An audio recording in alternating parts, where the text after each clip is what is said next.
Hey everyone, welcome back to Differently. I'm so excited to introduce you to Kristi Mitchell today. She's a friend of a mutual friend. I guess we share a mutual friend, and it's been awesome getting to know you and your work. And welcome. Thank you so much. I'm so excited for our conversation. Me too. So let's start with Marketing Uncomplicated, the name of your business. I adore the name. So how did that come to be? I'd love to know the story. Yes. So it's funny because I joke I've had my business a little over 5 years and I've had three different names for it. But I don't feel any shame in any of that because it tells the story of the evolution of my business. So when I first started, I filed a DBA for phase two marketing and I was really like an agency. I did a little bit of everything when it comes to digital marketing. So I did the strategic planning, but then I also did the execution. Fast forward about a year into business, the pandemic hit. I lost most of my clients, and I decided I really wanted to take the opportunity to rethink the clients that I served, the work that I was doing, and eventually came to the idea that I wanted to rebrand too, because I never felt like I could really authentically market myself like under this name of phase two marketing. I felt like it was this royal we when I had no intention of hiring employees and I was trying to like be something I wasn't. It just didn't feel aligned to me. So I decided to rebrand myself, build a new website, launch as KristiMitchell.com. So I filed an LLC for Kristi Mitchell Consulting LLC, just keeping it very simple and plain. And I decided I just wanted to brand myself. And so that's what I did for a few years. And then last year was really when Marketing Uncomplicated just kind of came to me. I had seen something somewhat similar, but not related to marketing, using a variation of the word uncomplicating. And it just kind of all came together. And I was like, oh my gosh, marketing uncomplicated, because that's really what my clients tell me that I do is I make marketing simple for them when it tends to feel super overwhelming and confusing. And so I wanted to lean into that. And so now I have a logo and just got my trademark for Marketing Uncomplicated, and that's how I'm moving forward, and I'm really excited about it.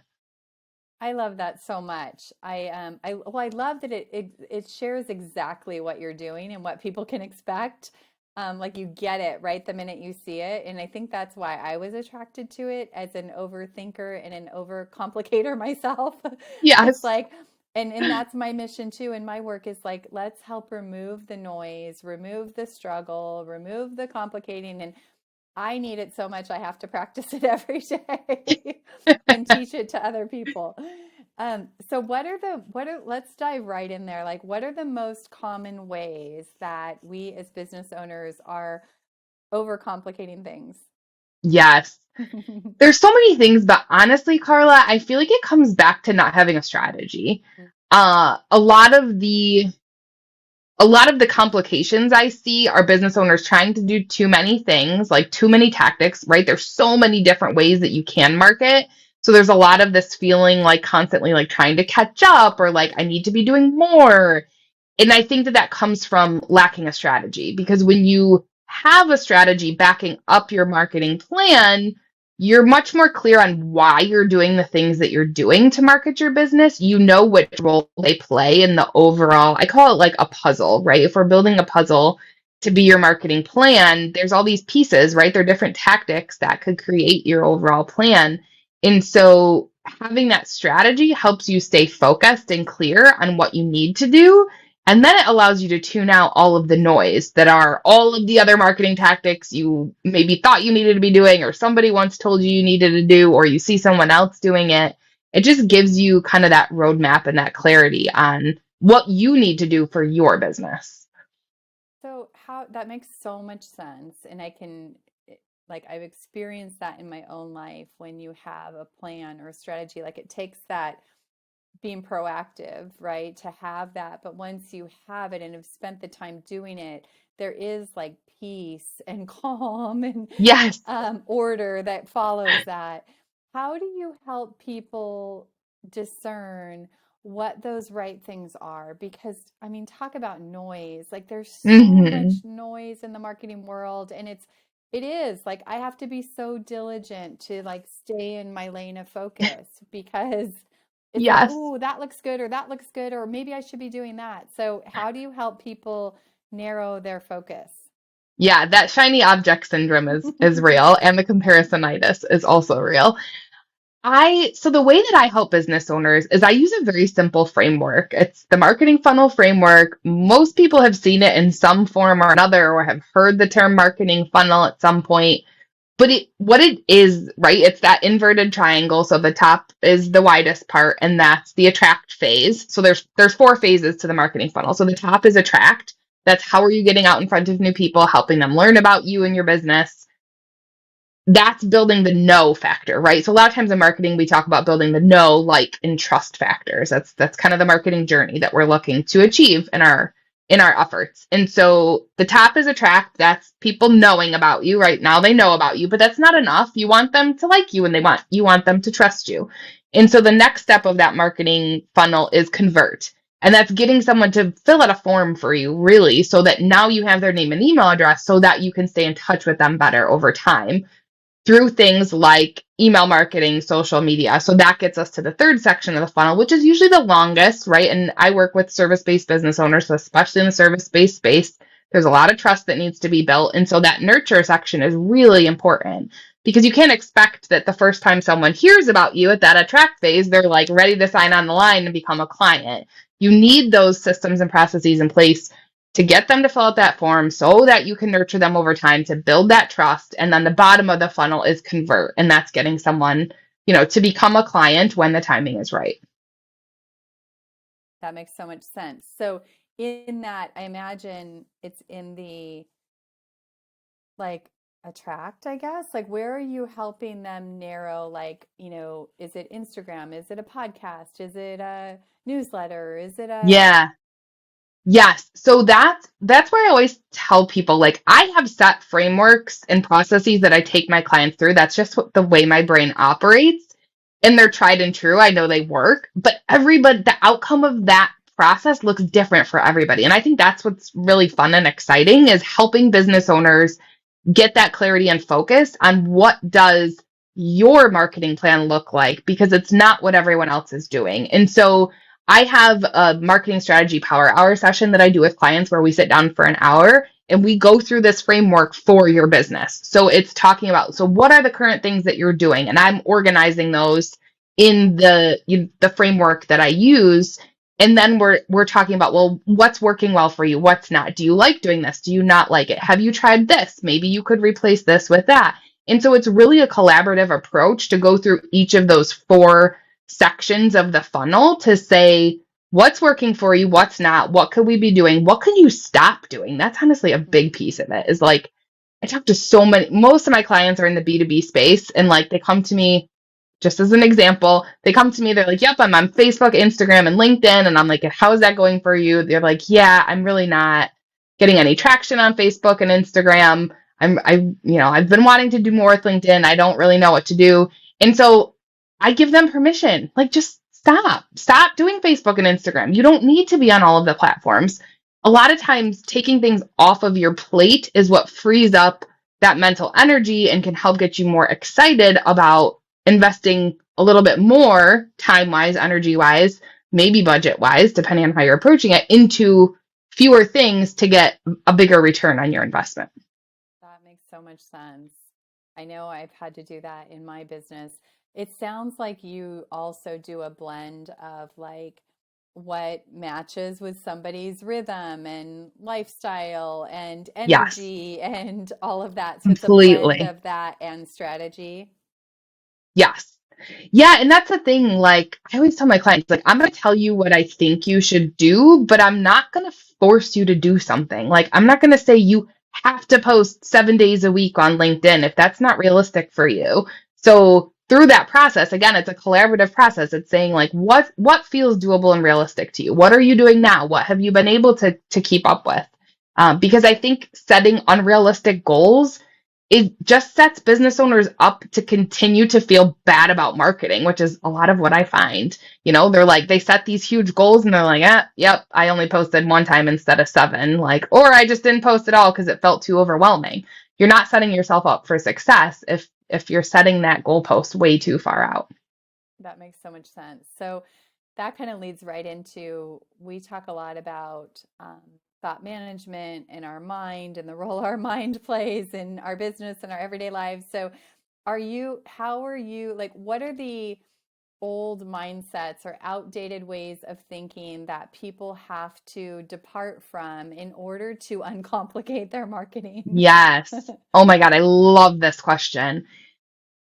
I think a big challenge, and I kind of alluded to it earlier, is that business owners tend to have a negative feeling towards marketing, whether it's frustration or overwhelm or confusion, or maybe they spent a lot of money on a certain tactic and got burned and it didn't produce the results that they wanted to. There are so many ways, unfortunately, that business owners can develop that negative thought around marketing. It can be really challenging to change that mindset and to look at marketing as an opportunity, to look at marketing as a way to be authentic in the content you're creating and build relationships with people. That's a lot of like content that I put out on LinkedIn is about like you should have fun with your marketing. It should be an authentic expression of who you are as a business owner and who are those clients you love working with. And helping business owners see that marketing doesn't have to be this chore, this huge burden, this thing that always gets pushed to the back burner because we don't really want to do it. We never feel like we're doing it enough of it, or we never know if we're focused on the right things. Really helping them see that they can create a strategic marketing plan that's doable, realistic, aligned, that's going to help them get the results that they're looking for helps to reshape that mindset around it and show them like this can be fun, this can be enjoyable, and you can get really great results from it, which then just helps improve your relationship with it that much more. I love that so much. I had a conversation a couple weeks ago. A friend, kind of business friend of mine, was doing some research to kind of identify how to approach a new idea or project she had. And it was focused around networking, like what's your relationship to networking? And anyways, as I was telling, like she asked me questions for her research. And as I was talking about it, like I had this negative sort of ideas around networking and that, this idea that I don't do it enough and all of that. But as we got talking, like, and I'm telling her what I am doing, I'm realizing that I'm actually doing way more networking than my brain wants me to believe. But it doesn't look like, I think it ought to look. And I just wonder Yes. if you bump up against that a lot. Oh, yes. Yes, those shoulds, right? I've heard like I laugh when I hear the phrase like we should all over ourselves. Like Yes. it's so true. It's that like feeling like I'm not doing enough or and I love when business owners can have that realization that you had is like, oh, wait a minute, I had this mindset that networking was this and I don't do it and I should be doing it and I'm not. And it just creates that resistance and that those negative feelings. And that totally happens in so many areas of marketing, especially, things like social media. Like I should be more active on it, or I should be on all of the platforms, that everyone else is on. And that just sets you up for that constant tension, I think, of feeling like you're never doing enough or you're not doing the right things. Yeah, I see that a lot, unfortunately. Are there any challenges that you've had in your own business that you could share, or like stories of clients where it's like they were struggling and then, kind of had that breakthrough where now they're doing something different and it feels different and like everything's better, right? Like it's amazing Yes, how sometimes it's a really little shift. yes.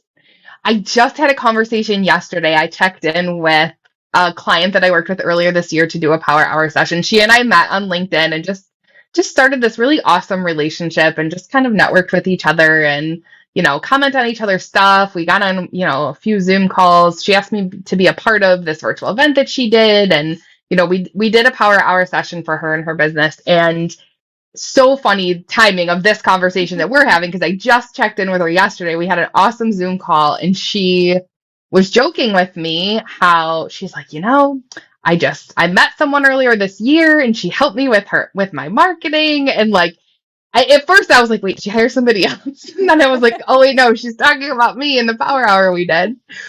But what she told me yesterday was like, I just thought I don't know if she put a time to it. Let's just say like the first couple years of business, I kept hearing like, oh, well, you need to have an email list and you need to have a CRM and you need to do this and you need to do that.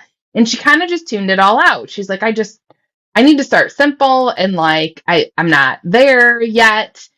And through the power hour session that we did, she realized now is the time. These are the things I do need to be doing. Like I put them off for a while, and now I'm at a point where in my business where I'm ready to take it to that next level, and I know that I need to be more strategic, I need to be more intentional and proactive, and that power hour session really gave her that clarity of, okay, this is what it means. I need to make some updates to my website. I need to get a really solid lead magnet that I feature all over the place so that people can get on my email list. And then I need to be diligent about sending those emails out to them so that I can nurture that relationship and have that, that personal touch that she has that she feels so strongly about. She, does a lot of one-on-one calls to really build those relationships with people. And just seeing her talk so positively and with so much excitement for the way she's approaching her marketing now. And she's like, it's taken me a while. We had that power hour months ago, but she's chipping away. Like that's what we kept saying is like, she's chipping away at that list because now she knows what she really needs to do. So So it was awesome. just it was so awesome to like, especially since we were on Zoom, so I could see her face and like hear it in her voice. And like, it made me feel so good that like literally just 1 hour of time was so transformative to her in the way she approaches her marketing. And I know it's going to have huge benefits to her business. Yeah, and for the listener, it's like just a reminder that this all doesn't happen overnight, that No. sometimes you have a conversation and it does take months before that actually like grabs hold in your business. And I mean, and sometimes years. Yes. Mhm. Yeah, and it was funny because I even shared with her on the call. So I'll be totally transparent and open with all of our listeners. I'm a marketer, right? I am here to tell you that I did not start an email list or start doing email marketing until after like, I think probably 2 full years of business. Because I was just relying on networking. I'm like, I'm going to network my butt off. I'm going to meet as many people as I can. I'm going to get clients. And it worked. And it usually does if you're good at networking, but it gets to a point where it doesn't feel sustainable. And that's the point where I really love coming in and helping business owners because it's like, okay, I don't want to have to keep hustling and filling my meeting with calendars. And that was something that this past client said to me yesterday. She's like, I love talking to people, but I can't do it all day, every day. It's exhausting. And so to be able to help business owners get, like I said, that clear, simple plan of what's going to help them attract and convert clients naturally through their marketing activities rather than all of these meetings and hustle and all of this stuff. It's immensely rewarding. And I'm so happy to see those business owners like reap the rewards and be like, wow, this just feels so much better. That's the best because it ripples to all kinds of other places in their life when you're freed up in your business. Like I know for myself, if things are flowing in my business, like then I'm better everywhere else too, and Yes. vice versa, right? Yes. Yeah. That was something else that we talked about too, is like going back to my example, right? Like, so I didn't even do email marketing for the first 2 years of business. But then I got to this point where I was like, oh, I really need like a lead magnet. I need a way for people to get on my list. And then, well, if I have a lead magnet, I need like a welcome sequence of emails so people can get to know me. And once you create that, which is what I was talking to my client about yesterday, once you create that lead magnet and you have those emails set up and ready to go, it really does feel like this huge weight off your shoulders because you're like, oh, now I know like people have a way to come into my world and to learn more about me. And it doesn't take so much of my constant effort because it's up and it's running. And I think that that's to your point, just about like it's a process. It's not going to happen overnight. You have to just keep chipping away and taking those small bites. And eventually you're like, oh, wow, okay, now I have a strategic marketing plan in place. And you start getting people reaching out in the DMs to work with you or sending you an email response to an email blast that you sent out or filling out the form on your website because they want to work with you because they've seen all the stuff that you're putting out. It does happen. That's so awesome. So if there was if there was something, if somebody listening wants to get started or like reimagine their marketing and uncomplicate what they're doing, like, is there a strategy or a few steps you could get them started with? Yes. So I totally preach the marketing funnel framework that I explained earlier, and I know you're going to ask me this at the end, but I'll plug. I do have a free masterclass recording on my Yeah. website. So if you go to kristimitchell.com, I have a resources tab. There's tons of freebies in there, and one of them is a masterclass on demand. So I used to teach it on an ongoing basis, and it kind of burned me out. So I'm like, oh, here's the recording. But it's a 20-minute, like I take you through that framework in more detail with specific examples. And I think that's a really great place for people to start, just to like wrap their mind around, okay, how can I look at this differently? If I'm, kind of categorizing all these activities I'm doing into these buckets, where is my gap? Where maybe I could do less here so that I could do more here. Just kind of start thinking through it, like you said, with a different lens. That's awesome. So make sure you check out her freebies, and we'll make sure we put all those links in the show notes. And do you want to talk about your podcast for a minute? I do, yes. So podcasting is one of those things where it's kind of been in the back of my mind, like maybe I'll have a podcast someday, but like I don't know, I'm not ready yet. And then through a series of conversations that happened in a short amount of time earlier this year, I just kind of had this light bulb moment and I was like, oh my gosh, so many business owners have so many stories to tell about marketing that did not go well. And I like hate to hear it. It like breaks my heart a little bit, especially like we were talking earlier, because it can really take a toll on your mindset and how you look at marketing. And so I've had so many of these conversations over the years, and I just came to this realization. I'm like, I want to talk about this in a way that other business owners can learn from. Excuse me. Bless you. I want to talk about this in a way that other business owners can learn from and apply to their own business and think about their own marketing a little bit differently. And so earlier this year, I started a live series where I bring on business owners and we talk about the marketing missteps, mishaps, just past experiences that didn't go the way that they thought or hoped or planned. And what did they learn from that experience? And so now it's evolved. So I live stream to LinkedIn and to YouTube, and then it gets repurposed into a podcast as well. So it's called Unfudge Your Marketing. And it is like one of my favorite things to do is to just talk with business owners. And it's so awesome that people are willing to share those stories, right? Because you could be that's vulnerable to admit that you made a mistake or invested in something you shouldn't have or didn't ask the right questions or whatever the story is. But I'm so, so thankful to the business owners who are willing to come on and share those stories so that others can learn from it. That's so awesome. I love that. How long have you had your podcast? So the podcast honestly just launched in the last few weeks, Oh, a month or really? so. Yeah, I the didn't know podcast version. that. Yeah. The podcast version is newer. I started the lives at the end of May, with the intention of knowing that I wanted to like bank up some episodes to get that queue ready for the podcast. So yeah, I'm still in that process of like it getting pushed out to all of the platforms, which I had no idea was this, just a wait and see game of like when the other platforms will pick it up. But Yes. I'm on Apple, so that felt like a huge win. That's awesome. Well, congratulations. The Thank you. podcasting, this is my fourth year, and similar to you, like it has been one of the things that has happened with the most ease in my business. I don't know why, but it's fun. It feels easy. It doesn't ever feel Yes. hard. And I mean, every once in a while I get a little too close to like needing recordings, but I don't know. It's been awesome. I love it. So that's so exciting.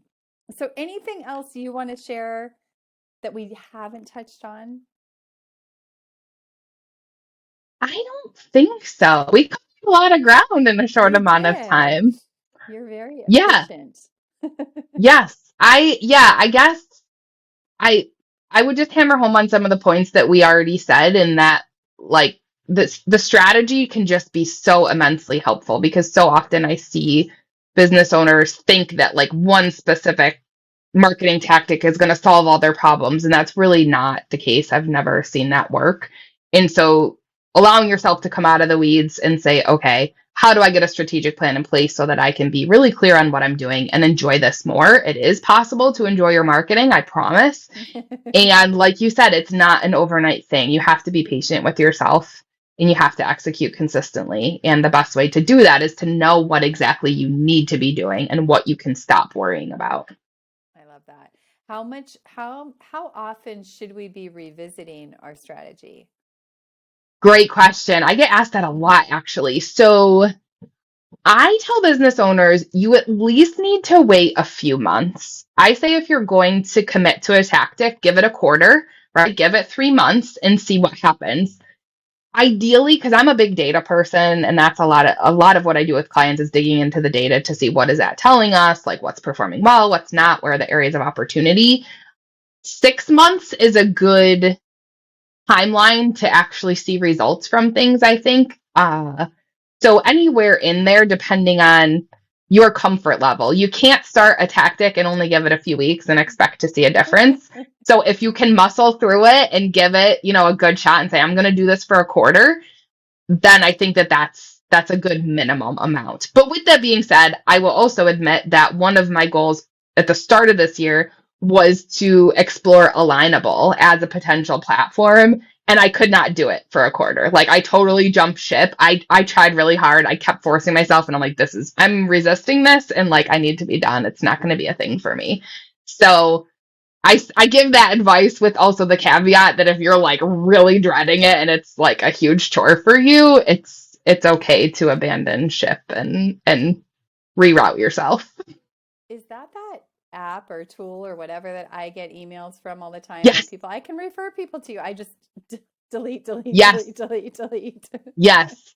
I tried so hard because really, at the start of this year, I was really only active on LinkedIn. And I thought, you know what, maybe it's time I add another platform. Maybe I'll do Alignable. And it was just, I didn't like it. I didn't like the user interface. I didn't like that it ended up sending out all those like the messages that you get from people. Some of that happens without people even realizing it. Like if you click on Wow. the wrong thing, it like automatically spams your Oh, connections. all And I your hated that. people. Yeah, Yes. Once I found that out, I was like, I'm done with this. I don't want to I'm do done. it. Yes. And now Yeah. I'm much more active on YouTube. So that's the new thing I'm getting into and trying to do more with, because I've had some like accidental success with it. So Oh, that's good. I love that. I just also wanted to mention your community because I actually met Kristi because somebody in her community invited me to a call where you opened up to outsiders and we yes. learned about cast magic, right? Is that what it is? Yes. Yep. Yes, I'm a subscriber now and I think of you all the time because that tool is so cool. But Yes. why don't you share a little bit about your community and what you do in that community? Yes. So I run the marketing support group, and it is for business owners who are DIYing their own marketing and just feeling like they need some more support, accountability, feedback, guidance, community, so they're not doing it alone. And there's two different levels of membership. So the basic level gets you biweekly virtual co-working, because I hear time and time again that carving out the time for marketing is like the most challenging part of it. So we do biweekly co-working, which is really fun. Everyone hops on and says what they're going to work on, and we all go away and do our work and then check in at the end. People make a lot of progress on their stuff. There's a library of resources available. So I've taught on a number of different marketing topics, and all of that is available in a resource library for members to consume at their own pace. On a quarterly or biannually basis, I do a workshop where we go through the framework again. It's that like reset, to your point. Like I thought about doing it every quarter. I think I might switch it to twice a year.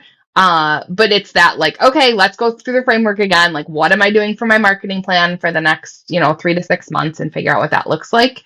So that's all included in there. And there is monthly Ask Me Anything. So throughout the month, you can submit questions. And at the end of the month, I will record a video where I answer those questions just on different marketing topics. Amazing. I love Yeah. that. It's so creative and fun. And I feel like you touch on so many different needs that I can certainly relate to. Yes. And then throw in little events like the one on Cast Magic, because I have loved using the tool and it's been totally transformative for the way that I approach my own marketing. So I'm like, I need to share this. People need to know. So I will do kind of one-off events here or there that are usually exclusive to my community. Sometimes I let people invite guests of theirs as well. So it's really fun. It's just really rewarding to see business owners get a new spark of excitement with their marketing and to feel good about the progress that they've made. So yeah, the monthly marketing support group, the essential membership, everything I just described, it's only $50 a month or $500 for the year because I wanted to make it really accessible and affordable to people. And then the higher tiered access, the premium level, that's for people who have worked with me one-on-one. So it's a lot more of that ongoing feedback accountability. It's like, okay, what are you committing to? What are you getting done? And we do office hours the other week. So we're coming to that, answering questions and talking strategically about their marketing efforts. So that's a great option as well for people who have worked with me one-on-one and they just want to accountability is a big thing I hear from business owners that they need. And so it's been really, again, it's just really rewarding to see the progress that everyone makes in that group. For sure. Accountability is so key. Well, you just like model what you preach. I like your energy is contagious. I can feel your spark for what you do. And listeners, like, check out what she's doing and all the good things. We'll make sure to link everything up. And Kristi, thank you so much. This was really fun. And that's the other thing. Like, I can tell that you have fun. And I Yes. love when people are walking their talk. And so thank you for doing that. And thank you so much for spending time with us today. Thanks so much, Carla. This has been an awesome discussion. I appreciate you having me on the show.